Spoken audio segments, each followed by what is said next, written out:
En este módulo veremos las reacciones que podemos dar sobre los grupos hidroxilo de los carbohidratos, como pueden ser la acilación, la alquilación y otras reacciones generales.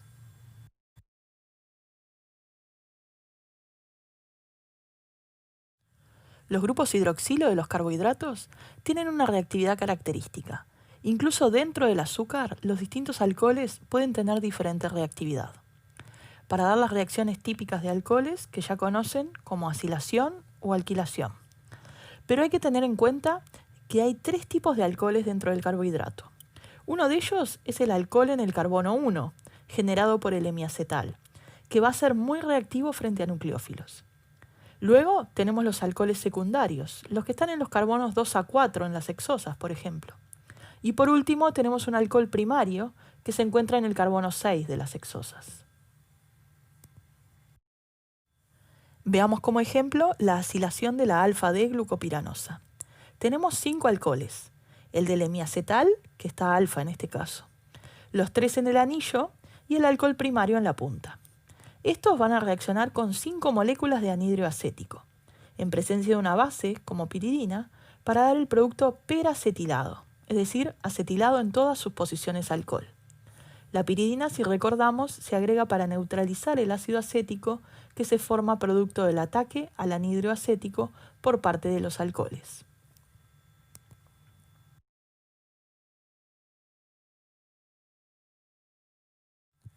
Tendremos entonces la alfa-D pentaacetilglucosa, y es la que tenemos representada allí como fórmula de Howard.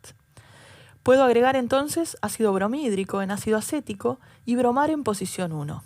Estas condiciones me darán selectividad en el carbono anomérico, sustituyendo acetato por bromo. De esta manera obtenemos la alfa-D1 bromotetraacetilglucosa. Luego podemos dar una eliminación 1,2 reductiva por agregado de zinc y cobre. Allí se pueden eliminar el bromo y el acetato, dejando un doble enlace. Y vuelvo electrofílica a la posición 1. Luego, si agrego un alcohol, formo un 2-desoxi alfa-D-glucósido. Y si agrego agua en medio ácido, se obtiene 2-desoxi de glucosa. Veamos ahora la alquilación de la metil alfa-D-glucopiranosa. Tenemos el metilglicósido de la glucosa y le agregamos yoduro de metilo, en presencia de óxido de plata y metanol, para dar el compuesto alquilado, es decir, metoxilado en los alcoholes libres. Y aquí vamos a introducir uno de los métodos clásicos para determinar el tamaño del anillo de un azúcar. Si queremos saber si tenemos una piranosa o una furanosa, podemos utilizar la reacción de alquilación como la que vimos recién. Si partimos del metilglicósido y lo metilamos en todas sus posiciones, como vimos recién, tenemos la estructura de la derecha. Luego puedo realizar una hidrólisis en medio ácido y vean que solo hidrolizo en el acetal. El resto se mantiene intocado. Y por entrada de agua, por arriba o por abajo, tendremos la mezcla alfa y beta, que a su vez estará en equilibrio con la forma abierta.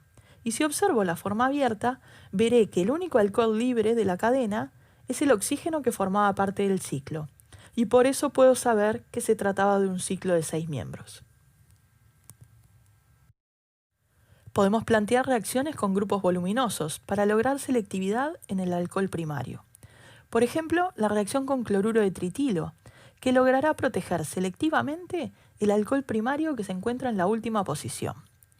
Esto es debido a que al ser primario tiene más espacio para atacar al catión tritilo, mientras que los otros alcoholes sufrían impedimento estérico.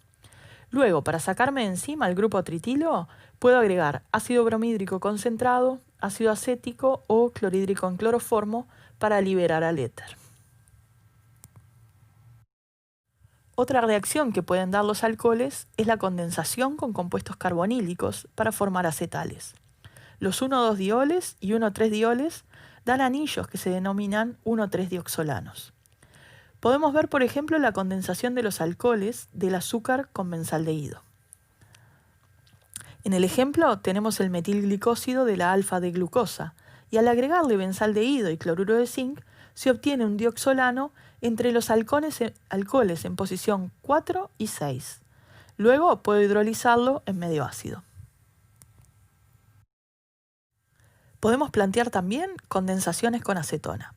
Por ejemplo, tenemos alfa-D-galactosa y agregamos acetona y sulfato de cobre. Y podemos formar los acetónidos o dioxolanos con los alcoholes que están para el mismo lado. En este caso, un diacetónido por reacción de acetona con los alcoholes en 1 y 2 y en 3 y 4. Para el caso de la glucosa, si la vemos en su forma piranosa, nos parecería que puede consumir solo un mol de acetona. Pero recordemos que está en equilibrio con su forma furanosa, que puede captar 2 moléculas de acetona para formar un diacetónido. Y otra reacción que puede dar la cadena carbonada al poseer alcoholes es la oxidación con ácido periódico. El ácido periódico dará la ruptura de dioles vecinales, como en el esquema, para dar 2 compuestos carbonílicos. Si tengo un diol vecinal, es decir, en posición relativa 1 o 2, consumo un mol de periódico. Con ácido periódico también se escinden los compuestos alfa-hidroxicarbonílicos. En este caso también se consume un mol de periódico. Y uno de los productos será un ácido carboxílico. Y si tenemos 3 alcoholes contiguos, también vamos a escindirlos dando 2 cetonas y un ácido fórmico, consumiendo 2 moles de periódico. Esta información de los moles consumidos de ácido periódico nos puede ser útil para la determinación de la estructura del anillo. Nos permite distinguir entre la forma furanosa y piranosa de la metilarabinosa, por ejemplo.